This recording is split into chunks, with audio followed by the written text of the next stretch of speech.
The Chinese classroom and its students and teachers are deeply influenced by Confucianism, which is based on the teachings of the Chinese philosopher Confucian. Basically, Confucianism teaches that one can be more successful with more effort, which is in opposition to Western beliefs that dictate that success is tied to innate ability. In one study, Chinese professors believed that non-intellectual factors such as effort, motivation, and volition were most important prerequisites for talented performance. And they believe that the success of the community is more important than that of the individual, and that the individual must forego his needs if it benefits the community. The interests of family members and community surpass individuals' interests, and it's the community and family that the life of an individual acquires its meaning or significance from. That elders are the most respected individuals in society. The Chinese believe that in the wisdom of elders, when teachers speak, they are conveying the messages of the wise men. Chinese students must learn that knowledge is finite and that interpretation is acquired through the wise. And they value social harmony. Conflict is seen as an undesirable and ineffective learning behavior and should be avoided with the greatest of efforts. Additionally, the Chinese exhibit 5 major characteristics in regard to thinking and behavior, and these are: 1. The importance on perception of concrete thoughts. 2. Lack of fully developed abstract thoughts. 3. Emphasis on details rather than universals. 4. A central focus on practicality. And 5. A concern for reconciliation, agreement, and stability. So parents play a really key role in Chinese students' education. Traditional Chinese parents are very involved in their children's education, and they believe that children thrive under an authoritarian parenting style. In the traditional Chinese culture, the authoritarian and more controlling parenting style is viewed as loving and concerned. Chinese parents view their involvement with their children's education as them guiding their children to work harder and put in more effort. Both work ethic and effort can be influenced by parents, whereas natural ability cannot. So Chinese students are motivated by the Confucian value of the role of effort in education and to fulfill their parents' expectations. The teacher also has a very distinct role. Chinese students regard their teacher as an elder and a respected individual. Students take for granted that the teacher has the absolute authority and is the source of the truth and correct answers. And therefore, a Chinese student would feel uncomfortable challenging their teacher, and they are always found to be on the receptive side of learning. In the classroom, in line with the view that the teacher is the respected elder, Chinese students are socialized to be quiet and respectful in the classroom. Chinese teachers laud the quiet, listening acculturation of learning. And as a result, Chinese students are often observed to be quiet listeners in class, and this behavior stems from Confucianism too. In an effort to maintain social harmony, Chinese people prefer not to express their true opinions so as not to embarrass or offend others, as a strong belief in modesty is common in their culture. So beliefs about education. Chinese beliefs about what students should learn and how they learn it differs greatly from Western beliefs about education. For example, Chinese educators tend to see learning as requiring much effort, rote memorization, listening to lectures, and copying notes. And I found it interesting that Chinese students are expected to absorb knowledge in volumes that are beyond the levels expected in Western education. The numbers that compared what Chinese elementary school students learn and memorize is astronomical compared to what children in Western classrooms are asked to memorize. Chinese people have a sense that knowledge is foundational, relatively inflexible in interpretation, and inherently important to possess. And furthermore, the Confucian belief in effort over ability is seen in Chinese educational beliefs when more studying, even at the expense of extracurricular activities, constitutes a significant part of the self-effort of Chinese students and teachers. When children fail in academic performance, Chinese teachers assume that the students must not have worked hard enough. Chinese students view their teacher as the authority, and they would never think to question an authority, and this carries over into the classroom too. Chinese students are notoriously quiet in class, and sometimes they won't even answer a question, even if it's being directed at them. When a teacher asks for a student to give an opinion, despite having an opinion, the student will be highly reluctant to share it. There's a right and there's a wrong answer, they believe. Seeking an opinion of that student is stressful because the clarity is not there. The silence in response to questions is frustrating for Western teachers. This internal cultural conflict can make a Western teacher believe that the Chinese student maybe doesn't know the answer or is being shy. This assumption is actually refuted. American educators often view Chinese students as passive, but Chinese students defend their cultural learning style of listening to lectures and understanding the textbooks, and they assert that they are in fact active while listening to teachers.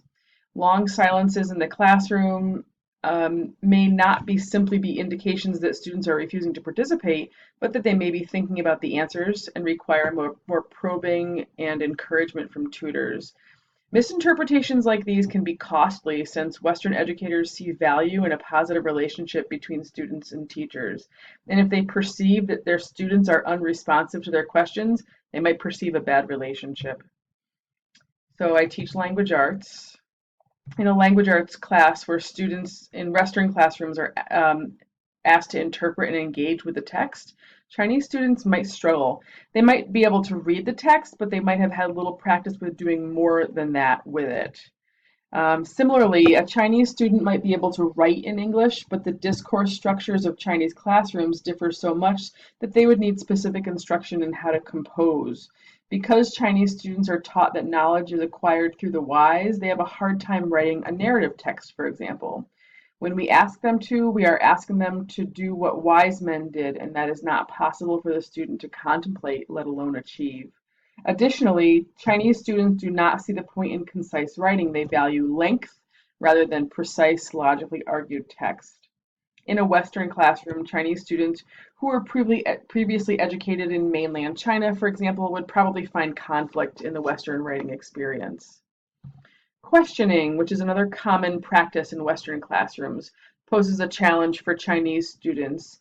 A study that set out to examine why Chinese students have so much trouble in Western classrooms determined that students would have trouble with describing, explaining, evaluating, comparing, and so on. And the higher order the task, the more likely the students would not know what to do.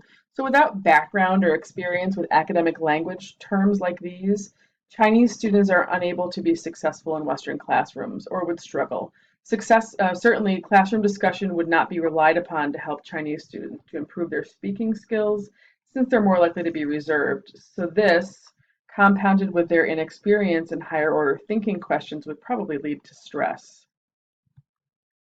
So some of the implications for these findings. So I'm a language arts teacher and I've been trained not to lecture to students. And instead, I've been taught to design student-centered and discussion-based lessons. Students often interpret literature differently and express their opinions during class in a Western classroom. Knowing how Chinese students shy away from expressing their opinions and crave knowing the answer, I would have to be very flexible in my lesson design in order to avoid exclusive discussion and less concrete concepts. I could adapt my instructional style by providing notes or handouts for Chinese students that would give them a concrete set of information to know. Mainland Chinese students prefer passive teaching methods such as lectures, demonstrations, handouts, displays, films, and videos. The more concrete parts of secondary English language arts include things like vocabulary and spelling and grammar, and Chinese students would be more comfortable if I included work like that along with a study of literature. American educators can create a pathway to knowledge for Chinese students by directly lecturing them and incorporating more Blackboard writing that includes point-by-point key ideas followed by class time for the students to copy the notes from the board. Including texts by authors from China or that take place in China or feature characters who are Chinese would be another way to include Chinese students who might be more comfortable talking about Chinese society in general instead of their individual opinions. Instead of asking for an individual's opinion, teachers can ask, what do Chinese people think? You're likely to find that the student will respond, and because students are very aware of their cultural perspective and they feel safe in presenting the communal view. And in this way, Chinese students can still participate in the class without feeling like they're sharing too much personal information.